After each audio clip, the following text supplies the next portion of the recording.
Well, hello everyone, it's Kevin here. Today I want to talk about activities that you can do at a wedding or another kind of event or party that will help be compatible with COVID restrictions and pandemic limitations such as mask wearing or things such as social distancing.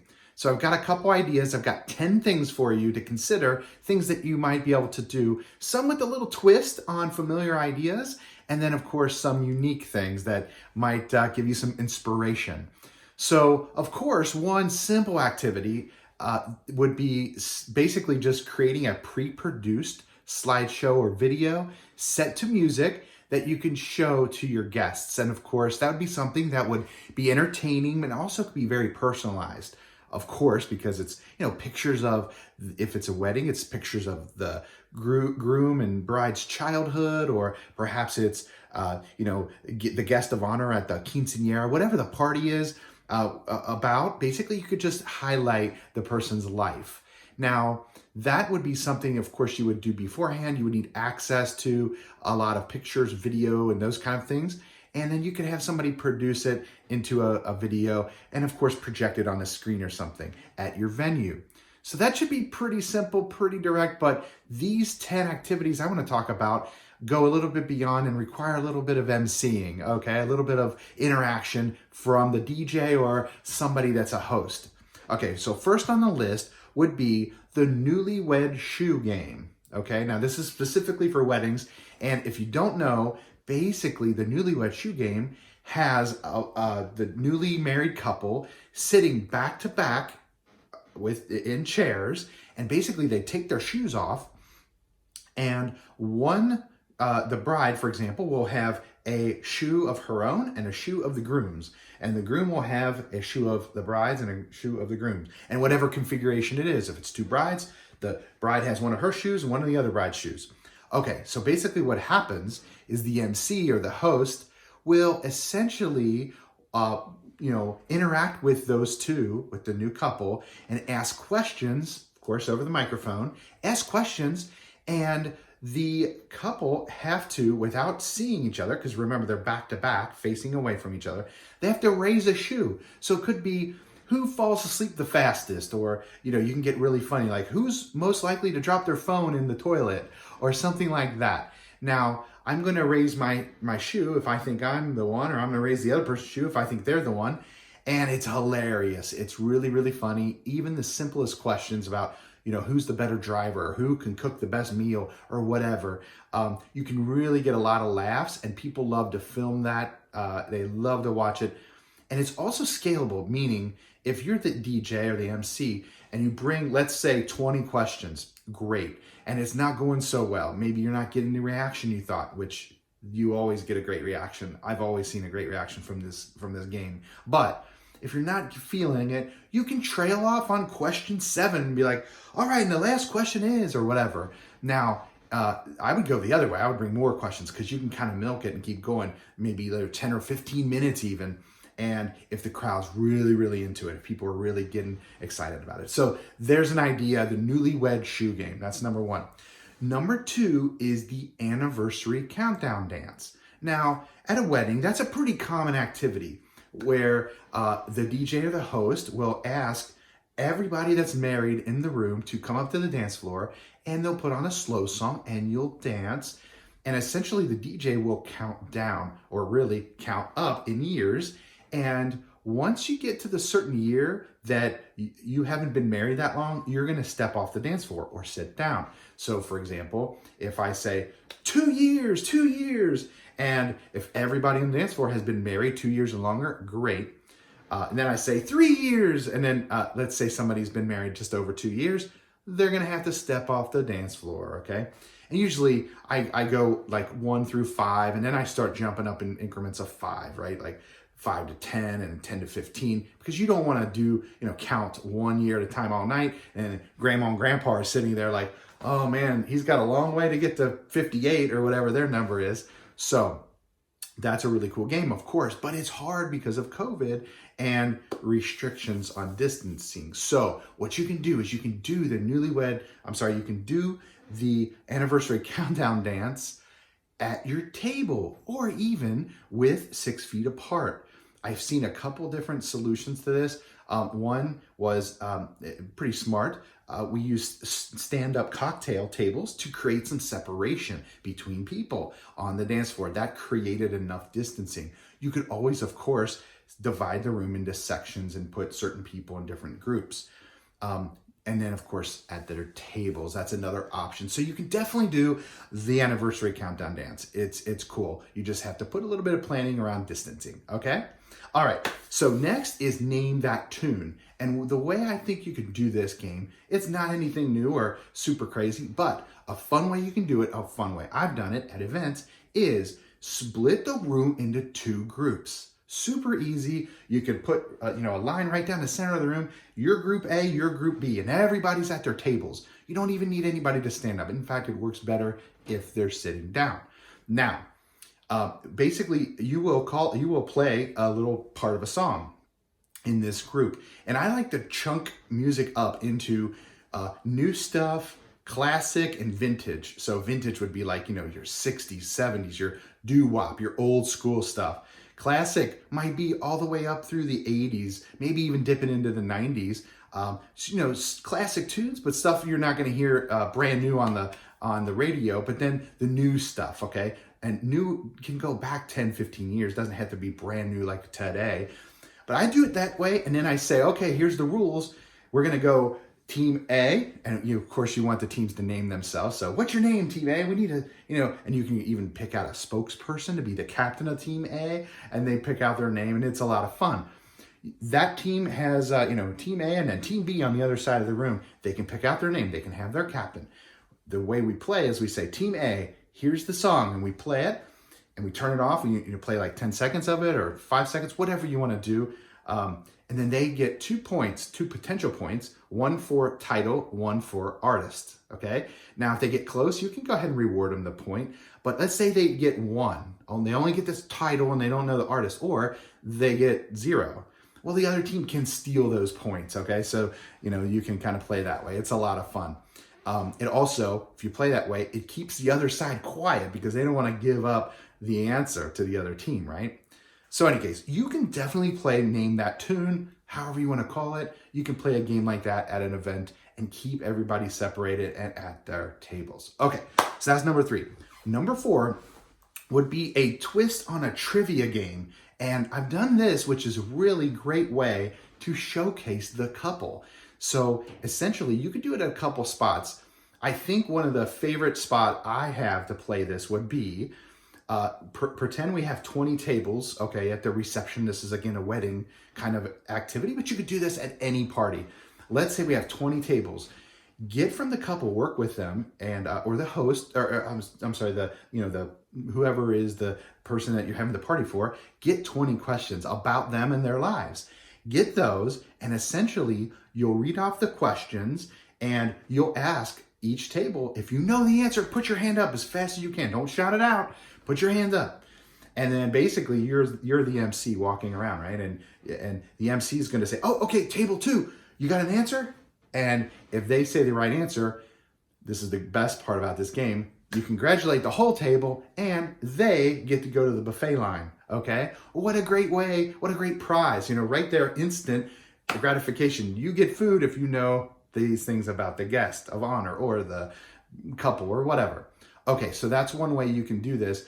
Now, you can, of course, ask different kinds of questions. You could ask hard ones, easy ones, and it's a great way for people, if they're listening, to learn about the couple. Okay, so there's number 4, a tailored trivia game, if you will, tailored to the experience of the people.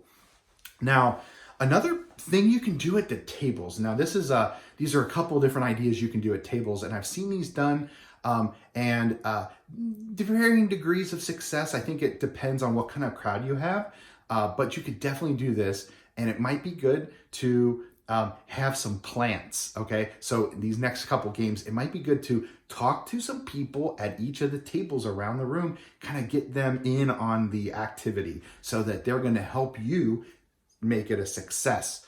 Essentially, this first one, and I guess on our list, this is number 5.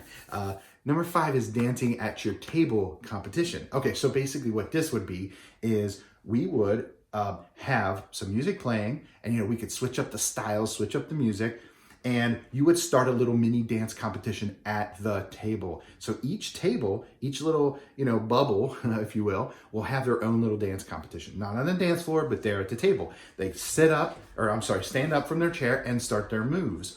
Okay, so what's cool is the MC can kind of walk around and say, okay, and maybe tap people. There's a couple ways you could do this. You could tap people who you think are really, really good, and everybody else has to sit down. So you can kind of do that that could drag out actually for quite a while if you had a big room. So that means the activity can go on, and you could have you'd have several songs playing, and that's a great way to get people up and moving, even though they're not on the dance floor up and moving. So you could kind of like tap the people you think are doing the best, like, hey, you and you and you, stay seated or stay standing, everybody else sit down, that kind of thing. And if you do that, then you could go through again and pick the best one at each table. So you're the winner. Okay, everybody else sit down. And then you could have the ultimate, I'm watching everybody. You can pick the ultimate dance competition at the table winner. Okay, kind of corny, would take a lot of emceeing work and probably some plants, people that you got in on it from the beginning and they knew what was going on, and they could be a little bit over the top to encourage everyone at their tables. But, it's an idea, especially if you have a dancing crew, and especially if you have, cocktails being served at the tables or some champagne or something, because alcohol will help in an activity like that. Guys, real quick, just wanted to say, please, if you haven't already, subscribe to my channel. We're making content for you guys to become the best DJs you can. And hopefully I'm inspiring you with some cool ideas and thoughts. And if you already are subscribed, thank you so much. I really appreciate you coming back to the channel. Another one, so number 6 on our list is a Simon Says game or telephone game. And this can be a lot of fun. It's probably not great with a newer crowd. Like, I don't know if I do this at a wedding. You could try it for sure. But what I've done in the past is you have one person at the table mimic something that you do. Maybe it's something silly, I don't know, whatever you want to do. Put your hands up in the air, do something that would essentially be some activity. Then they have to do that activity and then add something of their own, another movement or expression or something. Then the person on their left, you could kind of go, clockwise around the table, would have to repeat the MC's motion, the person's motion, and then add one of their own. And you kind of just keep going around the table, and this can kind of happen just at the table. You don't need to, you could call it out. Okay, person number 3, it's your turn. You could do that, but really it kind of self-governs, and it will run out until people essentially, somebody's going to forget a move, or they're going to do it wrong or something. And then that person immediately preceding that person is the winner of the table. They win, whatever, if you want to give a prize or if you want to just call them out. So that's a fun game that you could do. I've done that at birthday parties and things, but that's a fun thing that you might be able to do. Okay, number 7 on our list, karaoke. Now, karaoke can certainly be something that fits into an event, especially certain kind of events, pretty well. There's some problems with karaoke, as you probably have guessed or thought of. One is that not everybody's a great karaoke singer, and they think they are, and it's like, oh my gosh. And then also, songs, of course, are long, right? 4 minutes, 5 minutes sometimes. If you go back into the back catalog of certain songs, that would be karaoke fodder. So if you're going to do karaoke, it's a good idea. If you have a large group, I would do 2 things. One is shorten the versions of the songs. If you've got karaoke songs, you could certainly shorten the versions, okay? And in order to, I would say, to help with the people coming up and all that, you could do 2 things. One is either create a little cleansing station, okay, where you have some wipes or some, any kind of cleaning supplies, just so people feel like they're getting a safe mic, and that, when they leave, you can kind of wipe it down real quick, something like that. Also, you could put your, an iPad or a screen on a roller cart or some sort of rolling tripod and just roll it around to the tables to whoever is going to do the karaoke. Getting song requests in could be a little challenging, but you could certainly have like a dummy Google voice number or something, an email address or something that people can text on their phone and send to you their requests. One other thing that I have done, and this has worked very well at a big event like a wedding, is group karaoke. So imagine, again, just like with the Name That Tune, this is side A, this is side B. We could do, it especially works if everybody kind of knows the song, like, Bohemian Rhapsody, Piano Man. Like, if everybody kind of knows the lyrics, go ahead and do that. Like, okay, side A or group A, or even tables. Table 13 is going to sing this. That's hilarious, fun, and you don't need a bunch of microphones, okay, to do that. You can just let people sing into the ether. Okay. Number 8, this is kind of similar, and it kind of overlaps a little bit with my karaoke idea, but this is called the Rock Olympics, okay? Now, you could also do hip-hop Olympics, you could do country Olympics, you can do whatever you want, but Rock Olympics is a game I made, and I had at a party. It was so fun. Essentially, what this is imagine several mini games, okay? Mini games. And there should probably be like a little bit of a reward. Like I found these little golden guitars. It was because it's a Rock Olympics. I found these little golden guitar plastic trophies. They were great, okay? And they were perfect for this thing. And you can buy them in bulk, buy 30 of them, and you can give them to the winning team. Essentially, Rock Olympics, you could break it up into, 2, 3, 4 teams. It doesn't really matter. I think you could go, you could even play at the individual level, but I like to have the groups. And again, maybe you have 2 or 3 groups. And essentially you play some mini games. First mini game would be air guitar competition. So who can play the meanest air guitar? You could do air drums, play something like Tom Sawyer by Rush, something with a lot of drums in it. Something like Phil Collins in the Air Tonight, and you could basically show off. People are doing some stuff. They can, in their group, they can do the motions, they can do the guitar, they can do the drums, and you can kind of walk around as the MC and like pick your winning team or whatever, or winning table, whoever's doing the best. And the Rock Olympics go into, you could do all kinds of mini games. I think I had a group karaoke of rock ballads, okay? So, think big ballads, like Don't Cry by Guns N' Roses or something like that. Things like that. So any case, Rock Olympics. You could string together several mini games, and you could use any genre you would like. Okay. Number 9. This is another one that I made up or invented. This is a game called Blind Connect 4. Okay. And what I did here, this was such a fun activity, and I've done it a couple times now. It's such a blast. We basically take the bride and groom, or the new couple at a wedding, and this could be, again, it could be, if it was a birthday party, it could be a birthday party, guest of honor, and then someone else, okay, their best friend or their mom or whatever. So if it's an anniversary party, this is perfect for anniversary parties because it's competitive, it's fun, and it also gets everybody super hyped up and boisterous. I think you could probably do some other games as well other than Connect 4, but Connect 4 has a nice feel to it in terms of how this game works. What you do is you sit the couple, let's say it's a wedding, you sit them in front of a table and you put on blindfold. And of course you want to make sure that they can't see.